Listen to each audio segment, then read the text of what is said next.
With the Lantern Rite once again upon us, we'll once again be able to get to choose one free Liyue 4-star character.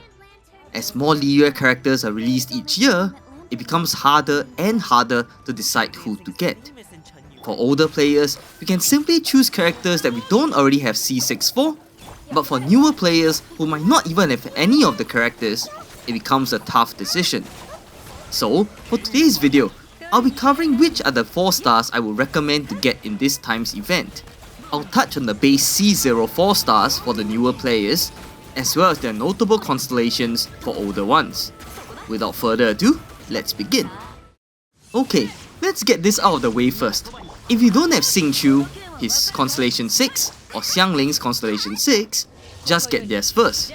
They have been amazing characters since the game's release, and still are.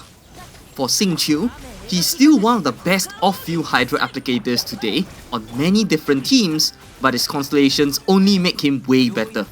For instance, reducing the Hydra resistance of enemies or increasing the number of Hydra swords he possesses, giving him hence more damage. His main downside is his energy recharge, so building him with the emblem of Severed Fate plus a sacrificial sword and you're good to go. As for Xiangling, she's still one of the few top tier off-field burst DPS and pyro applicators today, with many people gravitating towards using her to help apply pyro off-field. Her own damage is no joke either, as her burst has no ICD, meaning it can apply pyro and cause reactions every hit. Her constellations also make her a lot better with a longer burst and higher pyro damage. As such, if you don't have either, or either at C6, do get them first before the other characters. Moving on to the other characters.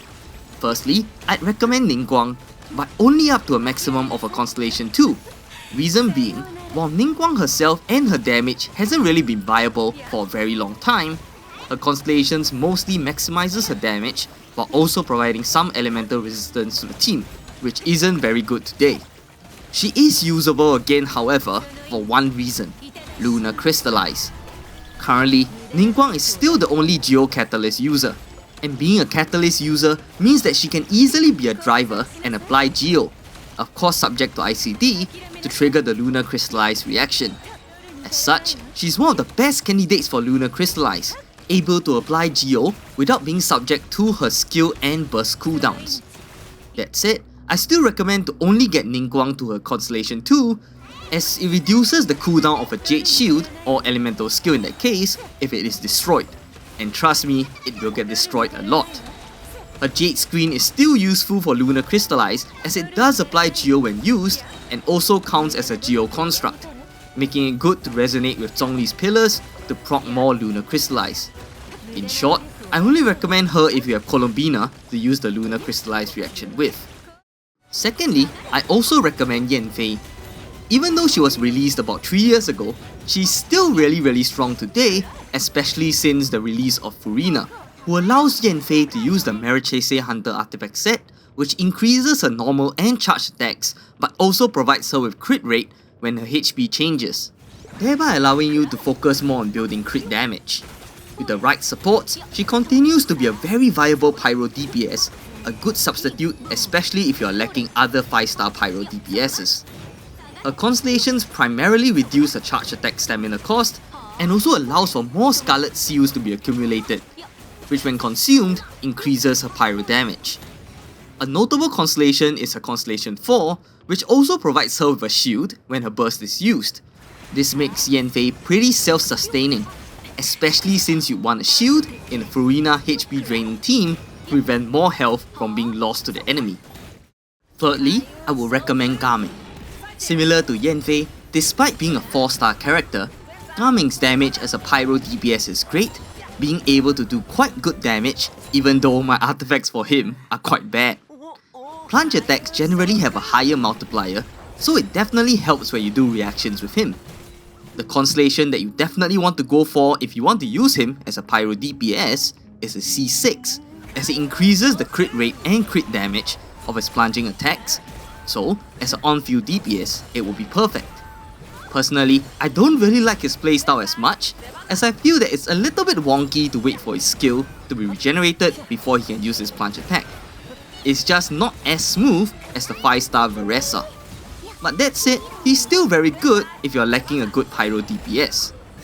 You can definitely use the plunging dedicated set, Long Knight's Oath, and you're good to go. Fourth, I will go with Yao Yao.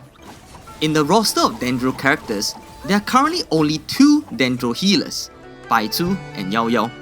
That is despite the fact that Dendro reactions, being Bloom, Hyper Bloom and Burgeon, all deal damage to your own team members, which usually warrants a healer as such.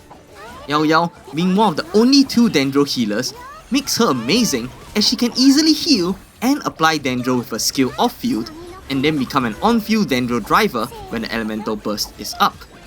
What's more, she can equip the Deepwood Memories artifact set to reduce the enemy's Dendro resistance, especially useful for the new Lunar Bloom teams that sorely need a healer unless you have Laoma C1. Her constellations mainly increase her healing, which can be beneficial, but I personally think that it's not as necessary. Her C0 is pretty sufficient in my opinion. Fifth, we have Lanyan. Usually, when we choose an animal buffer like Sucrose or Kazuha, we lose out on a healer or shielder for that slot. The solution for this came with Lanyan, the currently first and only animal shielder in game. Her plus points are firstly, the fact that she can wield the Veridescent Venera artifact set to shred enemy resistance, and second, boasting a really strong shield that gets stronger especially at C2, where it will restore itself by 40% when a character uses a normal attack. The only downside is that the shield only lasts for 12.5 seconds, which is a little short, and can sometimes affect rotations. With a C6 however, this is somewhat mitigated since she gets 2 charges for a shield activating skill, but either way, her shield is still one of the strongest in game. A 4-star character being able to shield and lower the resistance of enemies is pretty good. The final character I'd recommend is Yunjing. Yunjing's main selling point is that she buffs the damage of normal attacking characters such as Hexaray Venti or Yoimiya. While there aren't many viable normal attacking characters today, she's still good for when more of such characters appear in the future. Her Constellation 2 increases this normal attack buff more, and the Constellation 6 also increases the attack speed of the normal attacks, making them hit faster and harder. So, in summary, I would recommend the characters in the following order: Xingqiu, Xiangling, Yao Yao, Lanyan, Ningguang, Yanfei, Yunjing, and finally Gamin. With that, we've come to the end of today's video. What do you think? Do you agree with my picks? Do let me know down in the comment section below. If you enjoyed today's video, please feel free to leave a like and consider subscribing, as it will really help this small channel to get to its goal of 10,000 subscribers.